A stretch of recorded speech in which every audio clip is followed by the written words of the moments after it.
Here's how my conversations went with various conservative Christians on the topic of my motivation and sincerity versus theirs. Note that this is a composite of various Christians, so you'll find the first half here more congenial, the second half more combative. Preaching instead of debating. Did you get anywhere with the Jehovah's Witnesses you talked to? Yeah, I did, in the sense of getting the issues on the table and discussing them, yeah. But not in the sense of changing their minds. It's like they were quite willing to talk as long as you agree with them. But when they see that I don't agree with them, they don't see the point of continuing the discussion beyond the one meeting. They're interested in preaching, not debating. Of course, I suspect I'm going to find the same thing with you. Your intent is to spread the gospel, not to debate whether the gospel is true or not in the first place, which is my intent, to examine the truth or falsity of Christianity in the first place. My religious journey. So you've rejected the Christian God and believe in your own concept of God. Yeah. The theology of my God is very simple. Be a good person. Period. That's it. I think that is the proper way to worship God, to behave well. I don't think God expects us to believe in Him above all, but to behave well above all.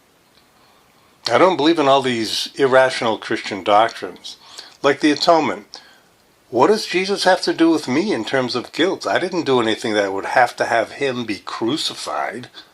Everybody's responsible for their own sins, their own bad behavior, and their own good behavior. So you're no longer pursuing religious truth, but feel you've found it. Yeah, you could say that. Yeah, I spent my life pursuing religious truth, and I have come to some definite conclusions, namely that the Christian religion is not true, and that my own concept of a general God is much more credible. You may think I'm being subjective for going out on my own, but it makes no sense to me to pursue religion subjectively. I have to do my best to be objective. I wasn't looking for comfort or community.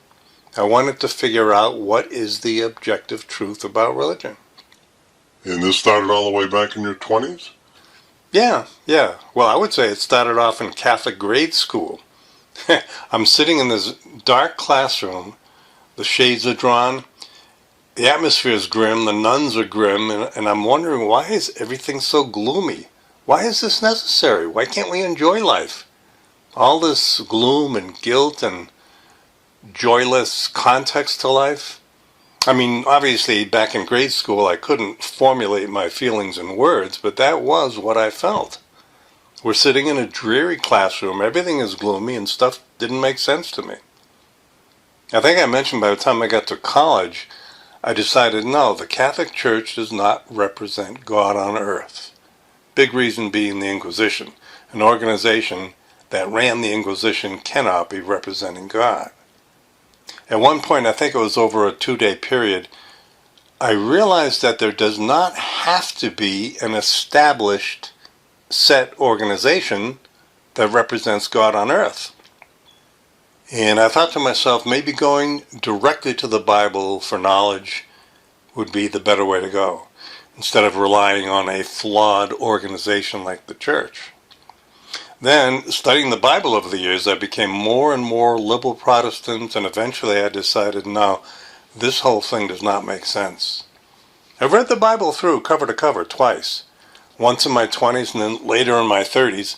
Second time I read it, I said to myself, forget all you've concluded so far. Forget any preconceptions. This time, read the Bible through with the eye of faith, with an open heart. Don't be looking for problems. But I couldn't get too far in when stuff just jumped off the page at me. I said, like right off the bat in Genesis, I said, what? Wait a minute, this is not right. This is immoral. This is crazy. This is wrong. This is not true. This is irrational. This is primitive. But I continued to study the Bible in depth and finally came to a firm conclusion that Christianity is not true. But I wanted to make sure. I can't rely on just my own study. Maybe I'm missing something, a certain attitude or way of thinking. Some esoteric knowledge I'm missing. Something. I gotta talk to knowledgeable believers and understand their ways of thinking. So about 30 years ago I did that. I talked to about 100 different people, mostly Christian ministers, conservative and liberal, professors, authors, atheists, Jehovah's Witnesses, Mormons, everybody.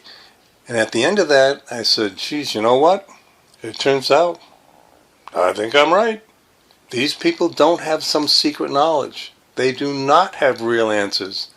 They have tortured rationalizations. They do not make better sense than me. And like I said, it's not a matter of my ego. A lot of times they try to make it like it's a matter of my ego, like you might be doing. But it's not about me, it's about the truth. My path to rejecting Christianity. I'm curious, tell me more of your journey in leaving Christianity. Was there a dramatic shift in your search or thinking at some point? An event? A person? No, it wasn't a dramatic shift. This has been a gradual, step-by-step process since I was a kid. When I was in the 3rd grade, they were showing a movie about Jesus, and I said, wow, what a treat, a movie about God.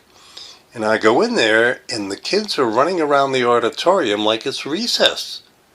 And I said, oh, okay. But then when the movie started, they kept running around, playing, making noise, chasing each other, not watching the movie. And I said, what is wrong with these people? This is a movie about God. Why aren't they paying attention? Where is their respect? I sat up front and I watched carefully. I could barely hear the dialogue, and what I did hear didn't mean anything significant to me, didn't make any sense to me. I didn't gain any knowledge like I expected to. So I knew at that point, this was true, 3rd grade, what was I, 8 years old? 8 years old, and I knew I gotta get to the bottom of this. This doesn't make sense to me. You know, why does nobody care about learning about God?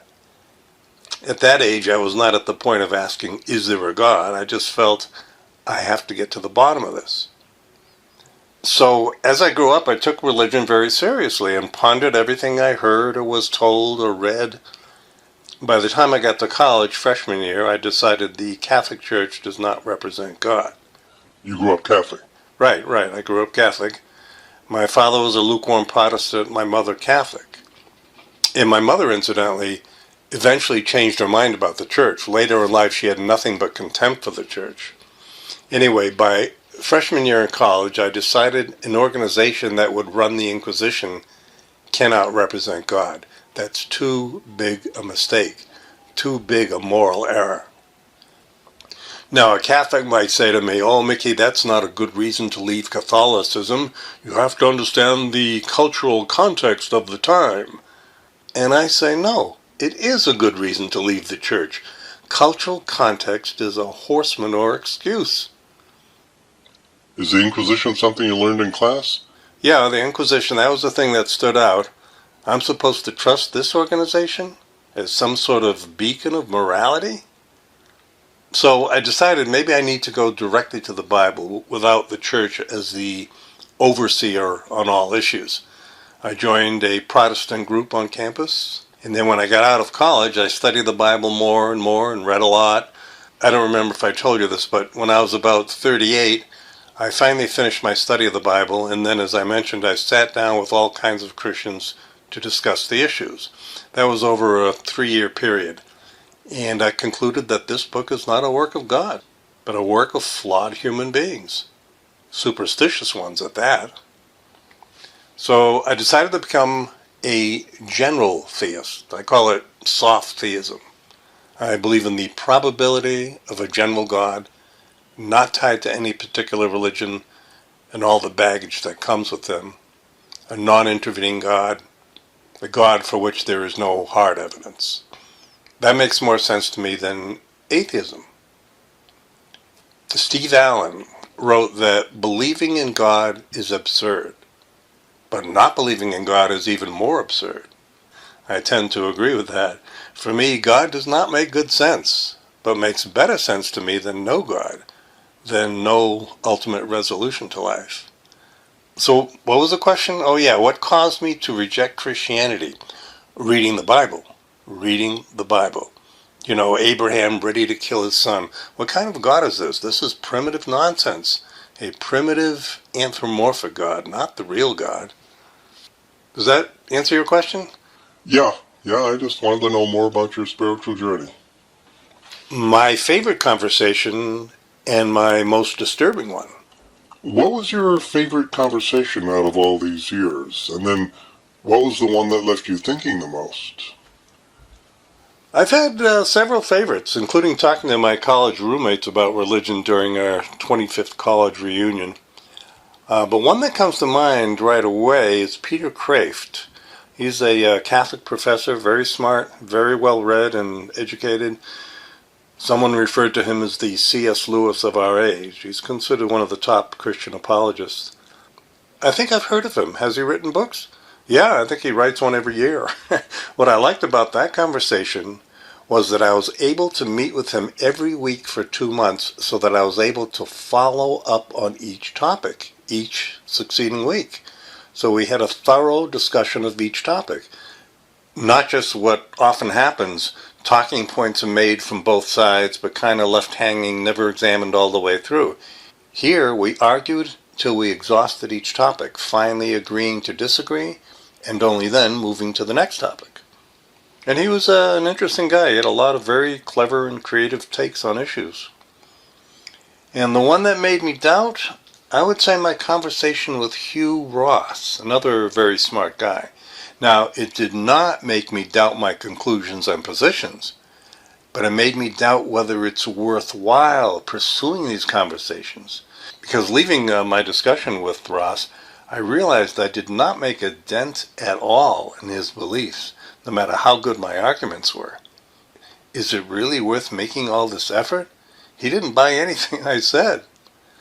But I quickly came back to my default position, which is that it's not about changing that particular person's mind, but about getting the issues on the table so that third parties can make up their own minds as to who makes the better arguments.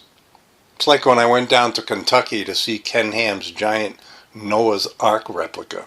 A good friend of mine advised me that it's not worth it. They're not going to listen to anything I say. Their minds are closed. It's a waste of time. But I went, and I think it was worth it. My video on that generated a lot of comments.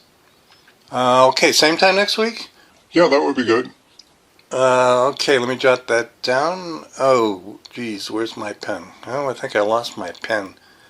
Could you pray for a pen to appear for me, please? This second half involves Christians occasionally congenial, but usually combative. My purpose. Mickey, let me ask you, are you a slave? Am I a slave? No, I'm not a slave. Are you a slave to sin? No, I'm not. Are you a slave to the devil? No, I'm not. I don't believe the devil exists. So you are free. I'm free, yeah. I'm free to be either good or evil, and I choose to be good. So, since you are free, I'm wondering, why are you searching? Because it appears to me that you've been searching. But if you are free, you wouldn't be searching anymore. I am not searching. I've come to sensible conclusions about religion, about Christianity, and I'm trying to establish that I'm right and you're wrong. If your purpose is not to seek and to understand, why are you going around asking questions when actually you already know what you think? Because your religion is harmful. Will you tell me the real purpose of why you came here? Well, I told you right at the beginning. You asked what I wanted to talk about, and I said I want to discuss the truth or falsity of Christianity. That's what I said. I didn't say I was searching or that I wanted to become a Christian. Since that is not your purpose, there is really no need for you to be going to people and asking questions. But there is. I think your religion is harmful, and I want to get the issues on the table so that these issues can be made clear and people can see what is wrong about Christian thinking. But you already have your own God. You're already convinced. You already have your conclusions. So stop going to people and asking questions because it's not going to be helpful to you. I don't need it to be helpful to me. This isn't for me, but for other people. For people who are trapped in a closed belief system or are ambivalent about it and want to figure out what is true. I want to clarify the issues for them, what the issues are, so they can make a more informed decision. I thought you came here sincerely seeking to answer questions about the biblical God. If you already know what you think, why don't you just go along with that in your life? Because, like I said, I think your religion is harmful. You're missing my point. Take the Jehovah's Witnesses, for example. Do you think the Jehovah's Witnesses religion is a healthy religion? I don't think so. So I feel the duty to challenge their harmful beliefs. And I feel the duty to challenge the harmful beliefs of conservative Christianity. If you want to seek the Lord, you come with a seeking heart. I did exactly that for many, many years. And I came to a different conclusion than you. So you presume I wasn't really sincere, but I most certainly was. There is no point going about deceiving people and saying, oh, I have some questions. Oh, this is the excuse you use. Instead of having real answers, every question I asked you, you went off on a different topic, and you started preaching at me.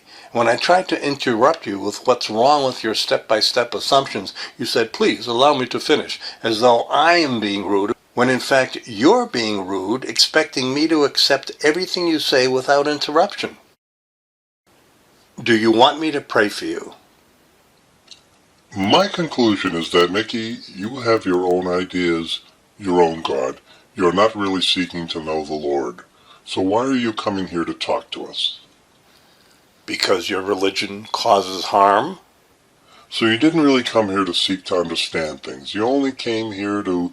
To argue that you're wrong. You could say that, yes. You're not seeking the Lord. That's the end of the discussion. You did not come to seek the Lord. Your mind is already made up. But you can convince me I'm wrong if you have good arguments. But you don't have good arguments. You have none. Your argument was, oh, this is a secret we'll only find out after we die. Or, oh, the words don't really mean what they say, even though the words are very clear.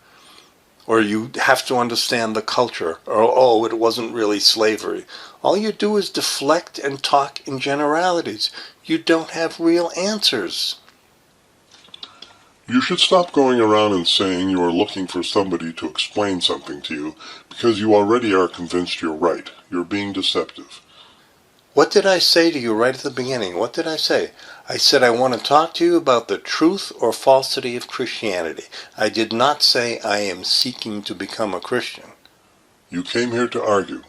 Yes, I want to get the issues on the table. I want to debate. That's why God will not speak to you. Your motivation is flawed. No, it's not. My motivation has always been sincere.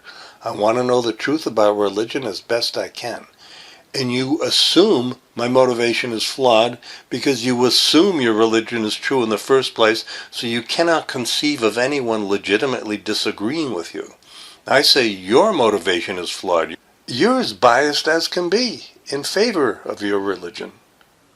As it says in Jeremiah, those who seek me shall find me if they seek with their whole heart. But your mind is already made up.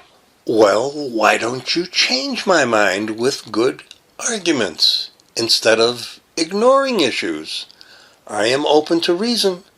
I am not open to nonsense or non-arguments or mere assertions. Because you're not going to change your mind no matter what. Do you want me to pray for you in the name of Jesus? You know, I always say, okay, if you want to. Do you want me to pray for you in the name of Jesus? Do I want you to? No, I don't. I would like to pray for you if you want. You don't want me to pray for you? No, I'm answering your question. I don't want you to because it's a waste of time. What I want you to do is answer the question, why is your God condoning slavery in Leviticus?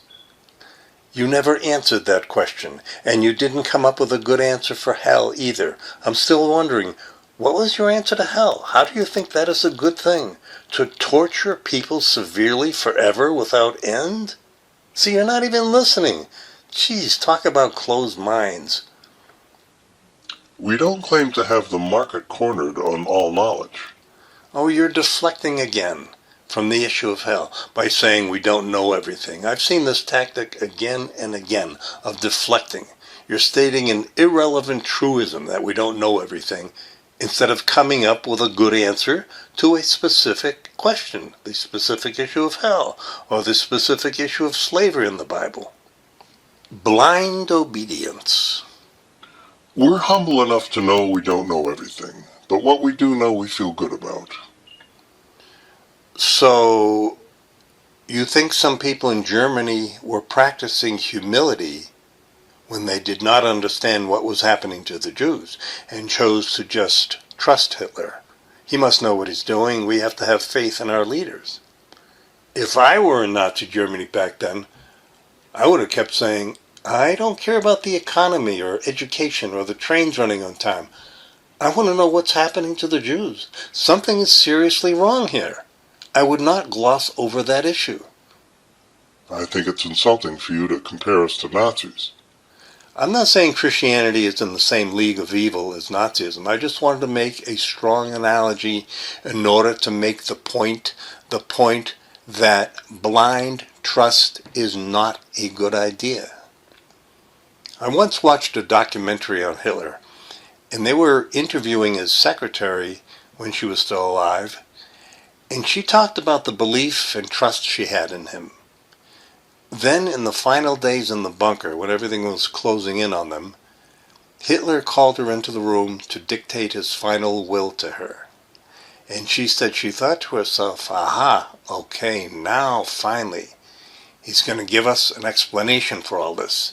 The secret things they didn't know up till that point. How and why all this happened. But he didn't. He didn't. He explained nothing about anything. Because there was no good explanation. The real explanation was that this whole thing was a power play by an evil man, not some noble enterprise we need to trust. That was the point at which she said she realized what a big mistake all this was, trusting in what she was being told. So my point is that it is a huge mistake to push off clear immoralities like slavery for some vague promise of a future explanation which never comes. It's a huge mistake to have blind faith. Do you feel okay about hell? No, I don't feel good about hell, but I believe it exists. You accept it as a fair and just idea. You don't think it's immoral? No, I don't, because I think God is just. You think that is a correct measure of justice and love, to torture people forever? I don't. The issue of whether it's conscious eternal torture or something else is a whole other thing. There's layers.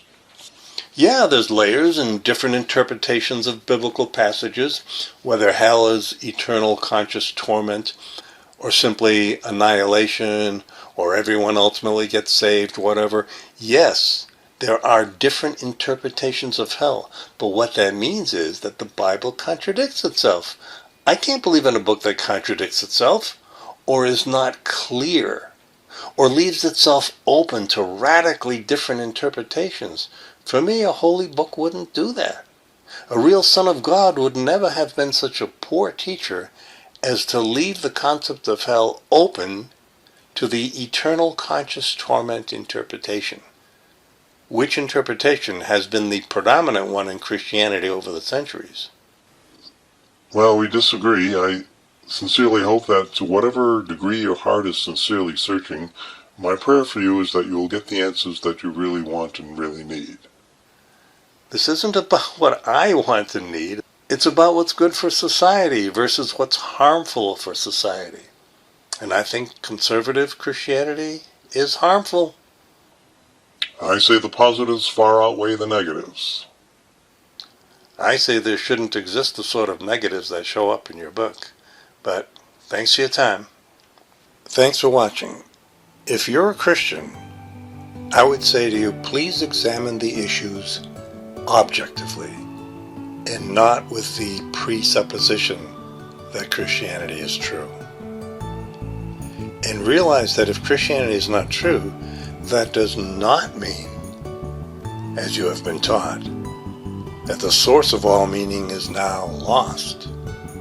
If you leave Christianity, you'll find that meaning and beauty and joy still exist.